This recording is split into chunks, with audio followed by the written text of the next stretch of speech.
Bonjour à tous. Un calamar colossal a été filmé pour la première fois dans l'océan. Cette phrase ressemble à un titre de journal. C'est d'ailleurs le titre d'un article proposé par Le Figaro.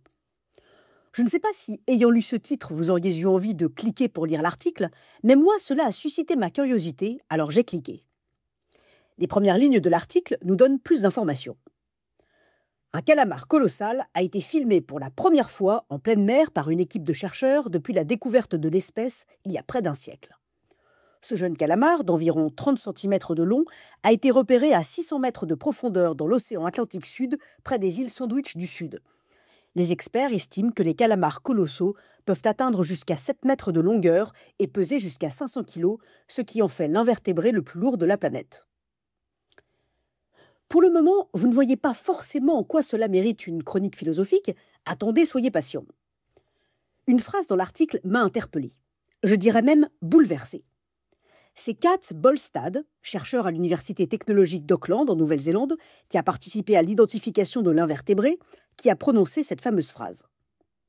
Je suis très heureuse que nous ayons vu pour la première fois un jeune calamar colossal. Cet animal est tellement beau. C'est passionnant de voir les premières images in situ d'un jeune colossal et humiliant de penser qu'ils n'ont aucune idée de l'existence des humains. Humiliant de penser qu'ils n'ont aucune idée de l'existence des humains? Mais en quoi est-ce humiliant? N'est-ce pas arrogant de penser que toutes les espèces vivantes devraient savoir que les êtres humains existent? Et pour celles qui le savent, n'ont-elles pas suffisamment souffert de l'existence des humains? En quoi serait-ce une bonne nouvelle pour elles? Cette phrase m'a bouleversée parce qu'elle exprime tellement fortement la vanité humaine, l'anthropocentrisme au nom duquel nous, les êtres humains, sommes convaincus que le monde entier devrait savoir que nous existons, et au-delà du monde, tous les univers, toutes les galaxies. Au contraire, je pense avec émotion à ce calamar colossal, et un sourire me vient à l'idée qu'il ne sait pas que nous existons, qu'il vit dans cette ignorance et qu'il vit quand même et qu'il n'a pas besoin de nous pour vivre.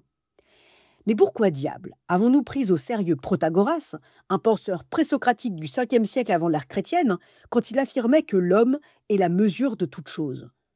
Mais pourquoi diable l'homme serait-il la mesure de toute chose?